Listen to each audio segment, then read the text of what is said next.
Labvakar, mani sauc Inga Cērbule. Es esmu visu mūžu ļoti intensīvi interesējusies par dzīvniekiem. Un es sāku, kopš es sevi atceros, man visi bērnības plāni un schēmas bija saistīts ar to, kā panākt, lai man vecāki man iegādājas suni. Un tagad, kad es esmu lielāka un vecāka, tām schēmām ir pievienojušies tikai vēl citi dzīvnieki, tā kā tas ir tikai gājis plašumā. Man ir tagad diezgan daudz suņu, man ir viens zirgs, man ir kazas ar garām ausīm, kā basetam, un es esmu ļoti apmierināta. Manai meitai ir 18 gadu, un Annai arī interesē dzīvnieki, bet, diemžēl, viņai interesē citi veidi nekā man. Annai interesē reptīļi, čūskas un ķirzakas. Un tas tā kā nebija plānā. Bet es atceros, kā es saviem vecākiem, toreiz padomu laikā, protams, vienmēr bija problēmas, ar ko gaļēdāju baros, suņbarības jau nebija. Un ar gaļu tā bija, kā bija. Tad es saprotu, ka nebūtu godīgi man Annai liekt to, ko es pati savā laikā izdīcu un izkaucu. Un es jau esmu tikusi tik tālu, ka es redzu, ka bildē un pa gabalu, ka čūskas ir skaistas. Es esmu mēģinājusi viņai pieskarties, bet visa mana rokas āda šeit kliedza, ka tieši šeit tā čūska kodīs. Bet pie pieskaršanās mēs netikām, bet es esmu tikusi tik tālu, ka bildē čūskas ir skaistas. Bet tad par profesionālo pusi, man papildus manai lielai interesei par dzīvniekiem, man bija tā iespēja mācīties zoopsiholoģiju kā zinātni, ko es mācījos Amerikā. Man ir maģistra grāds zoopsiholoģijā no Ohio štata universitātes. Tā ir Amerikā viena no 10 lielākajām universitātēm. Es sastrādāju ar profesoru Sāru Boisoni, viņa ir pasaules slavena primatoloģe. Primatoloģe ir zinātnieks, kas pēta primātus, tātad mērkaķus un pērtiķus. Un es rakstīju savu kursa darbu par vietnamiešu pundurcūciņām, par border kollijiem un nedaudz asistēju ikdienas darbā ar šimpanzēm. Bet tātad man šodien līdzi ir suns, mana šodienas tēma ir sociālā identitāte un kompanjonu dzīvnieki. Vispirms es runāšu par sociālo identitāti, tas ir kā mēs sevi uztveram, kā mūs uztver apkārtējie un kā to ietekmē fakts, ka mēs esam kopā ar dzīvnieku, ka mums ir kaut kāda sadarbība ar dzīvnieku un ka mēs ar šo dzīvnieku varam parādīties sabiedrībā, es viņu varu kontrolēt, es varu kaut kādās iespēju robežās noteikt, ko viņš darīs vai nedarīs un kur viņš ies un kur viņš neies. Un tas apkārtējiem par mums dod zināmu priekšstatu.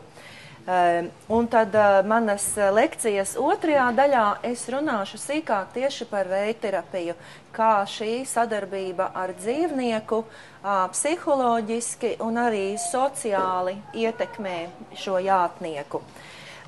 Laika gaitā mājdzīvnieku funkcija, mājdzīvnieku funkcija ir mainījusies vismaz rietumu pasaulē.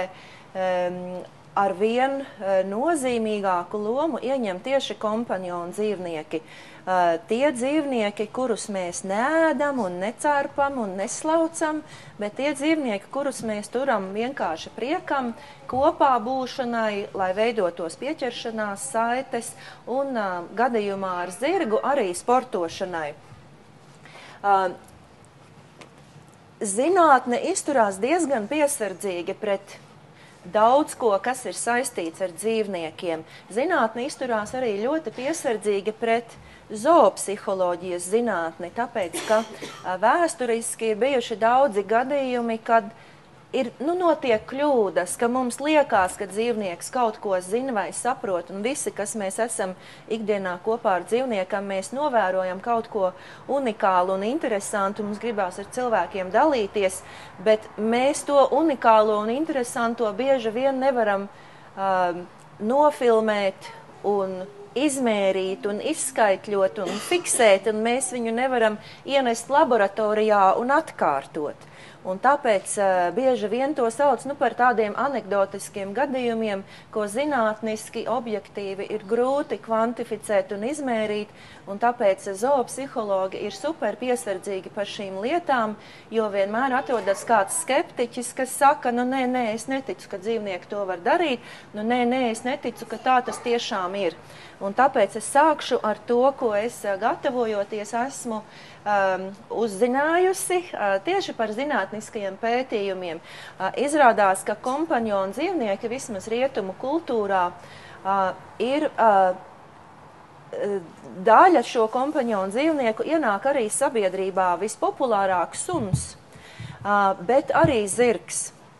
Piemēram, par mājas istabas dzīvniekiem, par mīļdzīvniekiem ir veikts plašs pētījums Zviedrijā, un izrādās, ka 83% dzīvnieki īpašnieki, kas tika aptaujāti, 83% atzīst, ka dzīvnieks man palīdz sociālās situācijās vieglāk veidot sarunu. Un angliski dzīvniekus reizēm sauc par savu veidu sociālo lubrikantu. Jo, teiksim, kā visiem ir zināms tas joks, mans vīrs vienmēr pirms saviesīgiem vakariem saka, ka sabiedrībā nedrīkst runāt par politiku un par reliģiju. Nevajag strīdēties par politiku un par reliģiju. Un ir joks, ka angļi runā vienmēr par laiku, jo laiks visu laiku ir mainīgs un par laika apstākļiem. Un visu laiku ir kaut kas, ko teikt par laiku.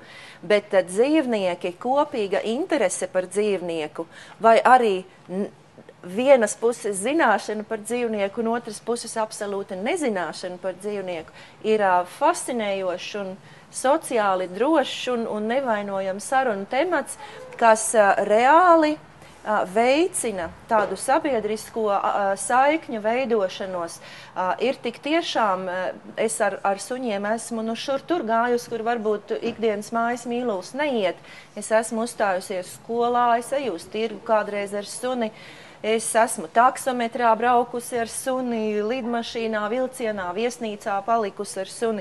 Un tiešām ļoti liela sabiedrības daļa izrāda super lielu labvēlību tam cilvēkam un tam dzīvniekam, ja vien tas dzīvnieks ir jēdzīgs, ja viņš tur netraucē un neārdās, ja viņš ir tīrs un kārtīgs un kluss. Es, piemēram, atceros gadījumu, ka es braucu ar suni sabiedriskajā transportā vakarā, un bija pieblīvēts pilns tā, ka nav kur kāju paspērt, un tas suns tur kaut kur lejā zem kājām. Un cilvēki pamanīja, ka ir tas suns, un momentā tika atbrīvota vieta, un man bija jāapsēžās, un tika sunim izbrīvēta vieta, un man gandrīz bija neērti, gandrīz, ka tas ir nepareizi, jo man jau nekas nekaita, es tak varu stāvēt kājās, tāpēc, ka man ir suns, man tāpēc nav grūti stāvēt kājās, bet tika sacelta tik liela jēzga, ka es sapratu, ka būs visiem vienkāršāk, ja es vienkārši apsēdīšos. Tai pašā laikā, kad es gaidīju bērniņu, braucu sabiedriskajā transportā, savu lielo vēderu, es teicu, nestumieties man virsū, man te tā kā vēl viens cilvēks ir. Un man viena tante teica, princesi atradusies, viņa lūk esot stāvoklī. Tā kā tās, gandrīz disproporcionāli labvēlīga attieksme pret dzīvnieku. Paskatīsimies vēl, ko zinātnieki saka. 75% respondentu uzskata savu dzīvnieku par personu. Ar personu, ar savām personības īpašībām, ar savu raksturu, ar savu patiku, nepatiku. 80% klientu veterinārajā klīnikā sarunājas ar saviem mīluļiem un sarunājas tā pavisam normāli, kā es sarunātos ar jums, kaut kādā iestādē, it kā patiešām sagaidītu, ka tas otrs saprot un bez maz vai tūlīt atbildēs. Un 70% reāli uzskata dzīvnieku par ģimenes locekli. Pie mums tas ir tā varbūt mazāk attīstīts. Es kādu laiku strādāju Amerikā. Turpat dzīvniekiem sūta dzimšanas dienas kartiņas. Vetārsts stabili sūta, rīko dzimšanas dienas ballītes. Es zinu, ka dažas manas draudzenes Latvijā taisa suņiem dzimšanas dienas tortes. Tā kā Ko mums tas parāda? Tas mums parāda, ka dzīvnieks reāli ienāk mums sabiedriskajā dzīvē. Sabiedrības labklājībai ceļoties, mums vairs nav jādomā, es atceros padomu laikā suņus un kaķus un pārējo saucu par nefunkcionālajiem vai neproduktīvajiem mājdzīvniekiem. Un mani vienmēr kaitināja tas apzīmējums, jo teiksim, man personīgi nav vajadzīgs, lai man mājās būtu govs. Es varu ļoti labi iztikt bez govs, es varu pieniņu nopirkt veikalā, bet man ir vajadzīgs suns. Viņš ir ļoti produktīvs. Viņš ražo siltumu un pieķeršanos un draudzību un pilnīgi jūtu, kā viņa izplatās. Mūsdienās par to vairs nerunā, ka būtu neproduktīvi. Mūsdienās to sauc par mīļdzīvniekiem. Un tas, man liekas, ir liels solis pareizajā virzienā. Tātad, ko mēs vēl varam vispārināt? Es paņēmu Brisingeru līdzi, stāstot par šo daļu, kā jūsu uzskatu par mani ietekmē tas fakts, ka man ir līdzi suns, un kā vispār sabiedrība uztver cilvēku, kas parādās ar suni. Tātad viennozīmīgi manā pieredzē mani ar suni uztver daudz mīļāk un pozitīvāk nekā mani kā grūtnieci, kas ir pilnīgi satriecošs fakts. Ko vēl? Izrādās, ka, ja jūs ejat kaut kur publiskā vietā ar suni, jūs automātiski uztver kā kompetentu, tādu samērā izdarīgu, atvērtu sarunai, draudzīgu un tādu, uz ko var paļauties. Un es tā domāju, labi, paļauties, bet tad man bija pāris, pabailīgi suņi, kam, kā saka, bija grūta bērnība. Un es domāju, ārprāts, pat mani suņi, kad uz ielas redz citu cilvēku ar suni, pat mani bailīgie suņi to cilvēku ar suni uztver kā tādu, kam varētu vairāk uzticēties nekā cilvēkiem bez suņa. Tas bija pilnīgi apbrīnojams fakts, bet tā ir, ja suns ir pabailīgs. Un es tomēr centos ar viņiem strādāt, lai tomēr kaut kādas sociālās prasmes rodās. Suns uztver labāk citu cilvēku, ja tam arī līdzi ir suns. Tātad, ko saka zinātne? Mīļdzīvnieku īpašnieki retāk slimo ar depresiju nekā cilvēki bez dzīvniekiem.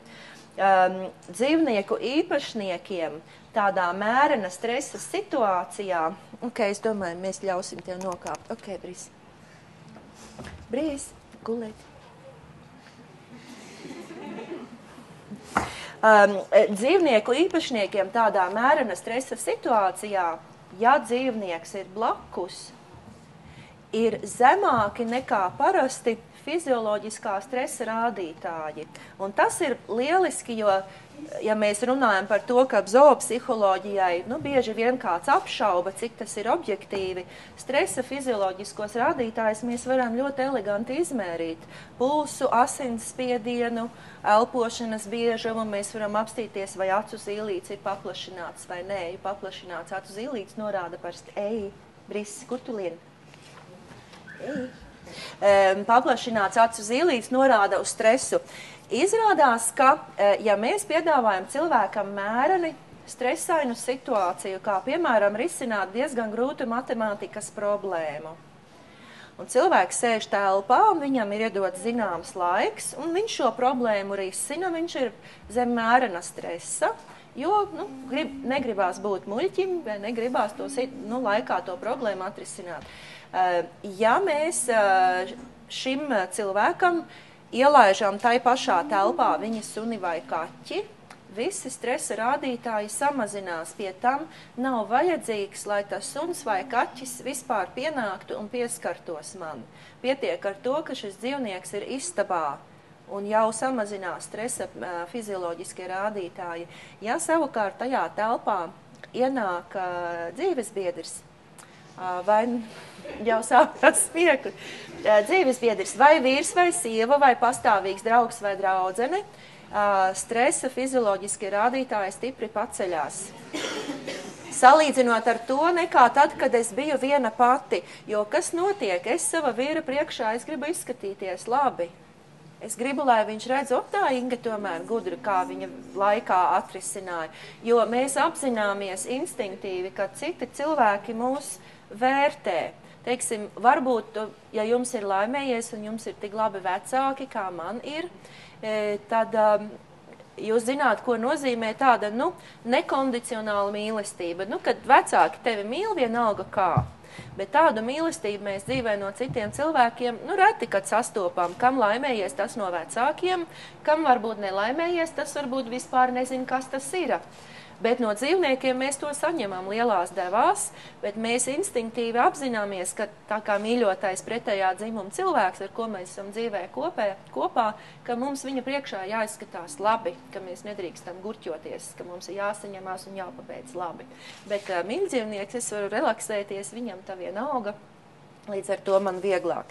Tā, spēlēšanās ar dzīvnieku, teiksim, ja man ir tāda veida mīļdzīvnieks, ar ko es varu spēlēties, suns vai kaķis, varbūt ar zirgu var spēlēties, ar kazām var spēlēties, ja ir tik tuvas attiecības, un tā pieķeršanās izveidojusies. Spēlēšanās ar dzīvnieku palielina cilvēka asinsritē serotonina un dopamīna līmeni.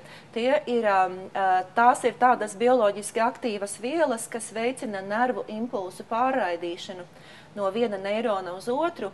Un šīs vielas ir specifiskas, un tieši serotonins un dopamīns atbild par patikas izjūtām un par nomierināšanos, kā pretējo īpašību stresam. Tātad spēlēšanās ar dzīvnieku cilvēkā vairo patiku, labsajūtu un cilvēku relaksē, nomierina. Un atkal mēs to varam pavisam objektīvi izmērīt. Mums nav jātic uz vārdi, ka tā tas tiešām ir. Dzīvnieki kā tādi veicina sociālās saiknes, ko es jau minēju, un šajā jomā speciāli izceļās suns un zirgs, jo gan suns, gan zirgs ir saistīti arī ar fiziskām aktivitātēm, un gan suns, gan zirgs ir arī saistīti ar dažādiem sporta veidiem, ar dzīvnieku mīļotāju klubiem tādā plašā mērā, un abās šajās jomās, teiksim, cilvēks kā entuziasts var arī pašapliecināties. Teiksim, jūs varat kļūt par labu jātnieku, jūs varat kļūt par labu dresētāju, jūs varbūt esat jau, savu atkalpojis un sevi pierādījis, jūs varat kļūt par tiesnesi, jūs varat izmācīties par maršrutu sastādītāju. Jūs varat tai savā hobijā lekt iekšā ar visām 4.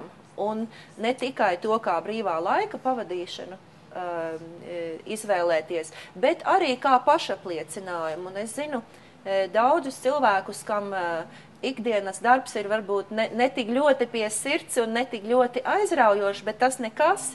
Man daudzas suņu draudzenes, ar ko mēs kopā kontaktējamies. Tātad manas draudzenes, kam patīk suņi, tā laikam jāsaka. Viņa saka, man ir vienalga, es strādāju bankā, man ir garlaicīgs darbs, bet man ir vienalga, tas man dod pietiekami naudas, ka es varētu ļauties savu suņu hobiju. Un cilvēks ir ļoti apmierināts, viņš ir pašapliecinājies. Tas nekas, kā ikdienas darbs ir garlaicīgs.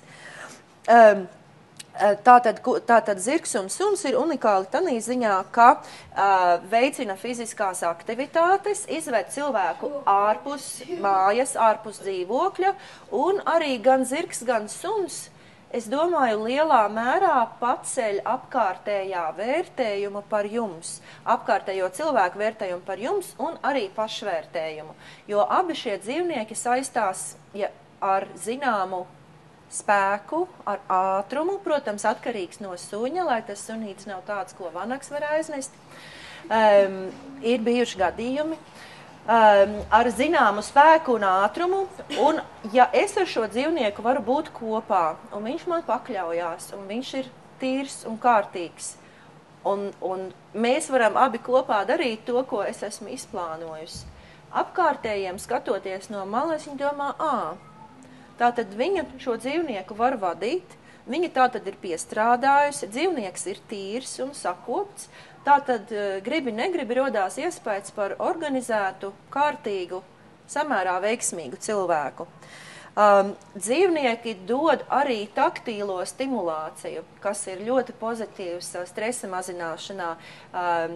Dzīvnieka siltums un spalvas tekstūra ir ļoti nomierinoši patīkami. Atkal mēs varam izmērīt stresa fizioloģiskos rādītājus un redzēt, ka tiešām tas mazina stresu, cilvēku relaksē un rada cilvēkam patiku ar tādu norunu, ka viņam vispār dzīvnieki patīk. Tā, skatāmies, dzīvnieka kopšana dod cilvēkam zināmu tādu dienas kārtības izjūtu, no neatkarīgi ne no kā, no neveiksmēm, no bēdām, varbūt veciem cilvēkiem, no vientulības, garlaicības. Neatkarīgi ne no kā, dzīvniekam ir zināmā laikā jāēd, zināmā laikā jāiet ārā, viņam ir zināmas vajadzības, un tas tevi iekustina, un tas tevi ved cauri dienai, nu kā saka, vai lūst vai plīst, tām lietām ir jānotiekās, un tās arī notiek, un tas cilvēkam ir terapeitiski. Bērni, kas dzīvo kopā ar dzīvniekiem, kam ir mājās mīļdzīvnieki, tā visā visumā mazāk slimo ar alerģijām un astmu. Ar to piepildi, ka dažiem bērniem ir tieši alerģija pret tiem dzīvniekiem, kas ir cits gadījums. Bet tā pa lielam izrādās, ka daļa no iemesla, kāpēc mūsdienās tik ārkārtīgi daudz bērniem ir astmas un alerģijas, ir tas, ka mēs dzīvojam diezgan tādā, tīrā vidē. Mums īpaši nedraud zarnu parazīti, ārējie parazīti, mums nedraud infekcijas slimības. Mēs esam no tā visa diezgan pasargāti ar vakcinācijām, ar dezinfekciju, ar roku mazgāšanu un tā tālāk. Un imūnsistēmai it kā nav ar ko cīnīties. Un tad viena no teorijām ir, ka astmas izraisītājs ir tas, ka imūnsistēma it kā sāk cīnīties pati pret sevi. Un ja bērns bērnībā ir bijis saskarē ar veselīgu netīrumu daudzumu, ko suns nenovēršam ienes mājās, ko vispār saistībā ar dzīvniekiem no kā nevar izvairīties, tas palīdz. Tā. Nu, lūk, un līdz ar dzīvnieku nāk arī atbildība un pienākums dzīvnieku kontrolē. Tā ir tā sabiedrības, mana atbildība pret sabiedrību, ja es esmu iegājusi sabiedrībā ar dzīvnieku, un tas attiecās gan uz suni, gan uz zirgu. Nu, lūk, tā. Un tad noslēgumā tā tad sociālā identitāte un mīļdzīvnieks ir ļoti izmaina cilvēka uztveri par sevi, kāds es esmu, ko es varu, un ļoti spēcīgi ietekmē apkārtējo cilvēku uzskatu par šo dzīvnieku. Un tagad es pāriešu pie lekcijas otrās daļas tieši par reiterapiju.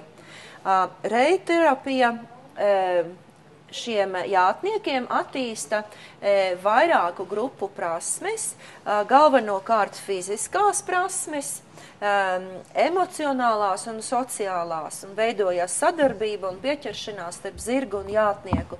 Reiterapijas veiksme ir atkarīga no vairākiem faktoriem. Viens no faktoriem ir kustību traucējumu vai garīgo traucējumu veids un smaguma pakāpe.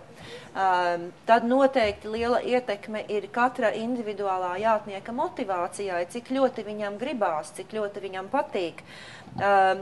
Liela nozīme ir tam, kāds ir šis dzīvnieks, ar ko bērns strādā, cik piemērots un cik labi sagatavots ir šis dzīvnieks.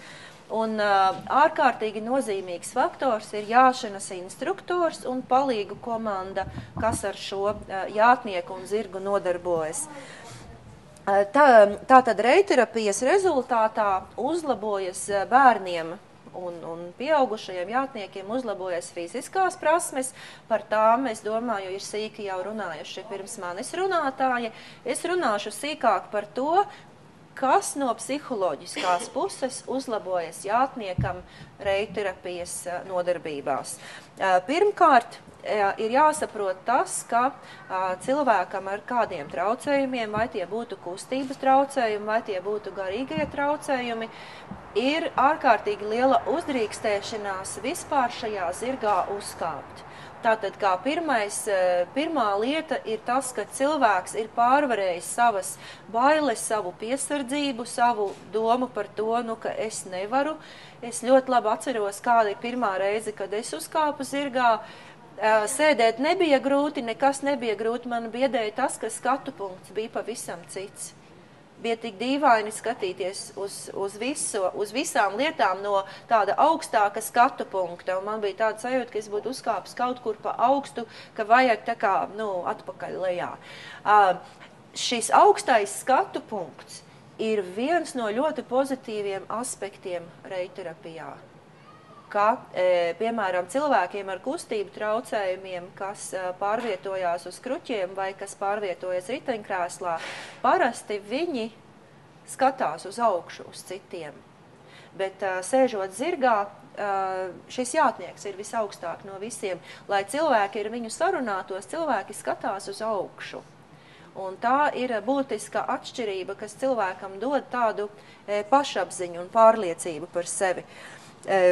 Tātad uzlabojas paštēls, kad es esmu ticis zirgā, es to varu, es pārvarēju savas bailes, un es tagad esmu skatu punktā, kas ir augstāk par citiem.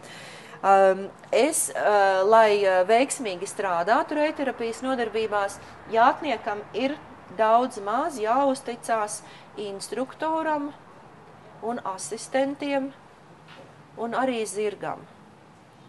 Un sevišķi runājot par cilvēkiem ar garīgās attīstības traucējumiem, tas var būt liels solis uz priekšu, ka tu vari uzticēties citiem, ka uzticēties, ka tev palīdzēs, uzticēties, ka jūs visi kopā varat strādāt kā komanda ar labu, redzamu un jūtamu rezultātu. Reiterapijas nodarbības jau pēc definīcijas, tā kā ir sadarbība ar dzīvnieku, māca jātniekam apsvērt ne tikai savas izjūtas un spējas un vajadzības, bet ar laiku pieredzēja augot arī domāt par to, kā jūtas tas otrā dzīvā būtne šajā pārī. Piemēram, ja es gribu tā pagriezties, vai zirgs tā var, vai viņš tik asi var, varbūt man vajag iet lielāku līkumu. Ja es gribu iet garām tieši tiem vārtiem, vai zirgs to var, vai viņam būs bail vai nebūs. Vai ja es gribu iet, teiksim, citam zirgam garām, kāda distance man ir jāietur. Ja es gribu piejāt pie vecākiem, kas mašīnā sēž, vai zirgam varbūt būs nedrošība attiecībā pret mašīnu. Man ir mācīts kā jātniekam, lai nekliedz, nevicinās ar rokām, neiedomājās uz zirga vilkt jaku nost un plivināties un tā tālāk. Bez šaubām reiterapijas zirgi ir specializēti zirgi, kas ir apmācīti un kas nereaģē uz daudziem tādiem ikdienišķiem traucējumiem, kas var sabiedēt parastus zirgus. Bet vienalga, reiterapijas procesā jātnieks mācās, kā rēķināties ar zirgu, arī ar zirga ierobežojumiem, ko zirgs drīkst un ko nē, ko zirgs var un ko nē, un kas varbūt zirgam patīk vai nepatīk. Un cilvēkam ar garīgās attīstības traucējumiem tas var būt pilnīgi jauns koncepts, kā es varu iedziļināties otras būtnes izjūtās, un to ņemot vērā, kā mēs kopīgi varam sasniegt mērķi. Tā, reiterapijas nodarbības attīsta jātniekam spēju sekot vārdiskām instrukcijām. Ja cilvēks ir uz zirga un viņam pasaka, tagad dari tā, tagad saņem pavadas, tagad mēs tā. Un cilvēkam ir jāspēj šīs instrukcijas uzklausīt un pareizā secībā izdarīt. Līdz ar to reiterapija trenē atmiņu, trenē uztveri un trenē precizitāti. Trenē spēju secīgā veidā sekot instrukcijām. Attīsta spēju plānot, attīsta spēju koncentrēties. Zirga mugurā daudzi reiterapijas jātnieki, tā ir tā retā reize, kad viņi jūtās līdzvērtīgi ar citiem. Tā kā jūs varat sēdēt zirga mugurā, kā es varu sēdēt zirga mugurā, tāpat var sēdēt zirga mugurā cilvēks ar kādiem kustību traucējumiem, kas varbūt ikdienā pārvietojas riteņkrēslā, un ikdienā skatoties uz mums pārējiem, šis cilvēks sāpīgi izjūt, cik viņš ir citāds. Teiksim, es varu iekāpt tramvajā, es varu, iekāpt baseinā, viņš to nevar pats bez vajadzības. Bet ja mēs visi sēžam zirga mugurā, mēs visi varam apiet apli, mēs visi varam pāriet pāri kārtiņām, mēs visi esam vairāk vai mazāk vienlīdzīgi, kad mēs sēžam uz zirga. Aptaujājot bērnu vecākus, liela daļa vecāku ziņo to, ka bērnam veidojas izjūta par labāku, par kopumā labāku dzīves kvalitāti. Daudzi šie reiterapijas jātnieki saņem arī fizikālās terapijas nodarbības, kas var būt grūtas, rada diskomfortu, rada sāpes, varbūt tam cilvēkam ir sen jau apnikušas, jājot uz zirga. Faktiski tā ir terapija, bet tas fakts, ka šī arī ir terapija, ir diezgan veiksmīgi nomaskēts. Un bērni bieži vien to neuztver kā ārstniecisku procedūru. Un ja apmācība ir veiksmīga, ja padodās, tad bērni to var uztvert arī kā kaut ko, ko es daru tāpēc, ka man patīk. Un tādā veidā var gūt, var labi un labprātīgi sekot tām instrukcijām un izpildīt bez pretestības un bez apnikuma un ar prieku to darīt. Vēl viens psiholoģiskais faktors, kas ir ļoti pozitīvs, ir tas, ka reiterapijas jātnieks mācās tādas prasmes, ko varbūt viņa ģimenes locekļi nemaz nevar un neprot, un varbūt baidītos mēģināt. Un te vienreiz ir tā situācija, ka šis jātnieks var kaut ko vairāk nekā viņa ģimenes locekļi. Un es lasīju literatūrā, ka bieži vien izmainās vecāku skatījums uz šo bērnu ar tādu lielu prieku, ka es nezināju, ka mans bērns to var. Un rodās cita attieksme par tām iespējām, ko paver šāda veida apmācība. Un droši vien tas psiholoģiskais faktors, viens no galvenajiem, ir tas, ka jāšana vispār kā nodarbība saistās ar spēku, ar ātrumu, ar spēju kontrolēt lielu, varenu, skaistu dzīvnieku. Jāšana saistās ar zināmu eleganci. Un esot reiterapijas zirgā, šis jātnieks kļūst daļa no tā visa. Es domāju, ka tas sniedz ļoti lielu tādu personīgu apmierinājumu, ka es varu būt daļa no šī skaistā aristokrātiskā sporta, ka es arī to varu. Un tad runāšu par dažiem sociālajiem faktoriem, kas ir arī ārkārtīgi nozīmīgi.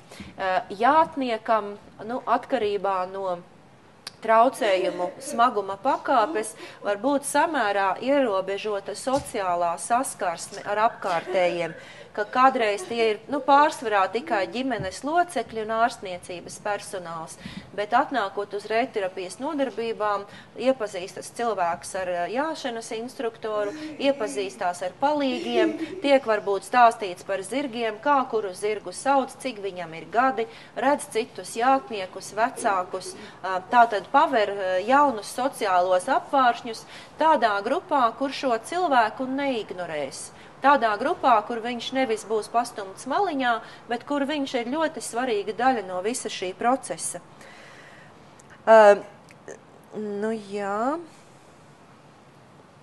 Un no sociālajiem faktoriem, tātad blakus šai jaunajiem sociālajiem apvāršņiem, kas paceļās, kas atverās cilvēkam nodarbojoties ar reiterapiju, otrs tāds nozīmīgs faktors ir, ka cilvēks, jātnieks, ir spiests komunicēt, skaidri un saprotami un mērķtiecīgi komunicēt ar zirgu, lai varētu kopīgi iznākt vingrinājums un komunicēt ar instruktoru un ar asistentiem. Ja komunikācija nenotiek, mācību procesā iestājas pārrāvums, bet ja komunikācija notiek, ir tūlīt redzami, taustami labumi no tā, no šīs komunikācijas. Un vecāki visumā ļoti pozitīvi vērtē to, ka bērni labāk un veiksmīgāk un precīzāk iemācās komunicēt. Nu, lūk, un ir labi, pozitīvi tādi efekti no reiterapijas arī ģimenēm. Bieži vien vecāki ar šo savu grūto darbu cīnās diezgan tādā sociālā izolācijā. Nu, paši vien kopā ar ārstniecības personālu, bet reiterapijas nodarbībās viņi sastop cilvēkus, kas viņus ir gaidījuši, kas saprot viņu problēmas, ar ko var varbūt dalīties izjūtās, var paprasīt padomu, var vienkārši cilvēcīgi aprunāties. Nu, lūk, un tad vēl viens tāds pozitīvs faktors, ko es jau drusku iepriekš jau pieminēju, ir tas, ka vecāki redz reālu uzlabojumu. Pirms mēneša mans bērns to nevarēja, tagad mans bērns to var, un tad līdz ar to mainās iespējas par to, nu, ko mēs vispār kopā varam sasniegt. Apvāršņi paverās plašāki. Un būtiski svarīgs ir komandas darbs, būtiski svarīgi ir, lai būtu labi apmācīti palīgi un labi apmācīti zirgi. Paldies par uzmanību!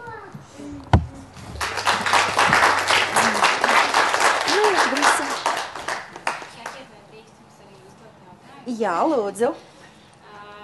Es varbūt no citas puses man ir jautājums. Es esmu dzirdējis, ka jūs palīdzat ne tikai ar dzīvniekiem, cilvēkiem, bet arī palīdzat dzīvniekiem, piemēram, bailīgiem suņiem.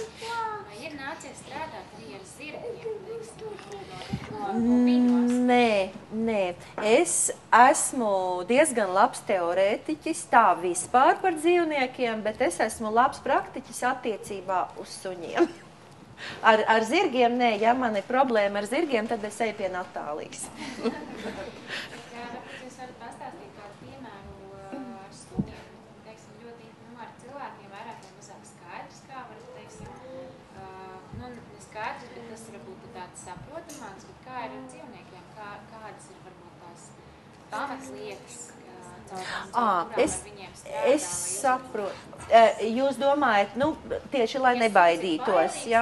Es saprotu, jā. Jā.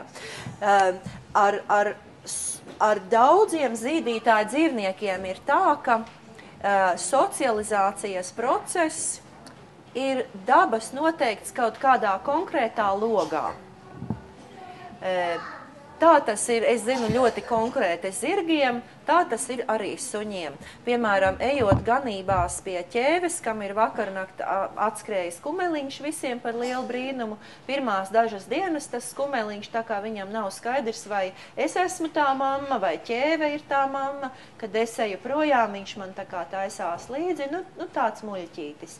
Pirmās dienas tātad, tas ir ļoti raksturīgi putniem, līgstbēgļiem, kas izšķiļās no ligzdas un kam tūlīt ir jāseko mammai, tā kā cālēniem, pīlēniem, zoslēniem. Viņi kaut kādā noteiktā laika periodā pēc izšķilšanās pieķerās jebkuram lielam kustīgam objektam. Tas pats notiek ar kumeliņu. Es neatceros, vai tas bija nedēļas vecumā vai 10 dienu vecumā, es tāpat gāju pie tā kumeliņa, un kumeliņš pēkšņi pa nakti bija sapratis, ka es noteikti neesmu mamma. Un es, ka gribēju kā parasti, nu tur tā ar viņu tur paburzīties un pačubināties, viņš kopsais mammas garām un lūr. Un, protams, viņu ar laiku var pieradināt, kad viss normāli un tā, bet bija izmainījusies viņa uztvere. Tā bija mamma un es biju ne tā mamma. Tāpat cālēniem, pīlēniem izšķiļoties 8 līdz 11 stundas pēc šķilšanās, viņiem ir pieķeršanās kritiskais periods. Normālos apstākļos dabā liels kustīgs objekts, ko viņi redz, ir, protams, mamma. Viņi pieķerās mammai, seko mammai. Laboratorijas apstākļos ir bijuši eksperimenti, ka, teiksim, mēs uzliekam uz aparātu leikannu, ka leikāna tur lēni griežās pa inkubātoru, un viņi pieķerās leikannai. Un tad mēs varam šo leikānu paņemt un iet pastaigā, un viņi visi rindiņā nāk pakaļ. Un ja jūs pameklēsiet internetā, brīnišķīgais zoopsihologs, etologs Konrāds Lorents, Viņam ir vesela bilžu sērija, kur viņš slāja uz ezeru ar lieliem gumijas zābakiem, un viņam pakaļ pīlēni vai zoslēni rindā, un viņš tos pīlēni zoslēns ir imprintējis uz saviem zābakiem. Un viņš tad dodās un tā tad pakaļ. Bet kāpēc es par to stāstu? Šī pieķeršanās, šīs kritiskais loks, tas ir katrai dzīvnieku sugai citā vecumā, un ir parasti ļoti labs pamatojums, kāpēc tieši tad, runājot par suņiem, socializācija uz cilvēku ir vecumā no 7 nedēļām, apmēram tātad nepilni 2 mēneši, līdz 4,5 mēnešiem. Šajā laika periodā kucēnam ir kritiski svarīgi būt sociālā kontaktā ar cilvēku regulāri, tieši šajā laika periodā. Pēc 4 mēnešiem socializācijas loks pamazām verās ciet. Tātad, cik ir tai krājkasītē ielikts līdz tiem 4 mēnešiem, tik arī būs. Ja tā krājkasīte ir patukša, tad vēlāk dzīvē jums atklāsies, viņš baidās no tā, viņš baidās no šitā, no ikdienišķām lietām. Un tāpēc labs suņu īpašnieks, kas ir zinīgs, cenšas savu kucēnu līdz tam 4 mēnešu vecumam, viņam parādīt, redzi, tā ir daļa no mūsu dzīves, tas ir normāli. Tas ir normāli, tas ir normāli, jo šī vecumiņā līdz tiem 4 mēnešiem kucēns visu tā uzņem tā, tas arī ir mūsējais, un tas arī ir daļa no dzīves, Pēc 4 mēnešiem šī aina mainās. Kāpēc? Izrādās, ka dabā, vilku barā, 4 mēneši vai pēc 4 mēnešiem ir tas vecums, kad vilku baras atstāja migu, atgriežās savos ikgadējas migrācijas ceļos, sekojot migrējošam medījumam, un vilcēni vairs nemīt savā drošā vidē, savā dzimtajā alā ar savām tantām un onkuļiem un visiem, kas viņus kopj un mīlē un baro. Viņi tagad seko baram, tālos pārgājienos, un ja viņi katrai svešai lietai priecīgi metīsies klāt, viņi diez cik ilgi neizdzīvos. Un tātad tas ir tāds dabas aizsarga mehānisms, ka pēc tiem 4 mēnešiem, ja tu redzi kaut ko svešu, tas droši, ka nav nekas labs, no tā ir jābaidās. Un tāpēc arī suņiem mums šis socializācijas loks verās ciet pēc tiem 4 mēnešiem. Un tāpēc, ja audzētavā ir aizsēdējies kāds skaists kucēns, bet, teiksim, viņam ir 6 mēneši, viņš ir dzīvojis voļjerā, viņš ir feins, un jūs ieiet tajā voļjerā, un tīrniekās diezgan raudzīgs. Atved mājās, sākas katastrofa. Jo viņš ir voļjera suns, viņš nav mājas suns, viņš nav māju redzējis. Jūs attaisiet aizskaru pa visu sienu, viņš iet augšā pa sienu, viņš nesaprot, kā tā var būt, ka pēkšņi tur viss nokustās un atverās. Man stāstīja, ka taisa vaļā atvilknes, suns ir pārbies, viņš nav redzējis to. Un tāpēc es vienmēr saku, ka mājas mīluļus nevar uzaudzināt voļjerā. Mājas mīluļus var uzaudzināt mājās, tajā vidē, kur viņš arī savu pieaugušo dzīvi dzīvos. Tātad, ja suns ir bailīgs dēļ tā, ka ir pietrūcis socializācijas, mēs viņam varam palīdzēt kaut kādās robežās, mēs viņu varam socializēt arī vēlāk. Tas ir grūti, bet var un vajag mēģināt atkarībā no tā suņa iedzimtā rakstura. Cits var būt ļoti draudzīgs un to tik vien gaida, ka viņam pamāca, ka tas un tas un tas. Cits atkal piesardzīgs, ka labāk es ne.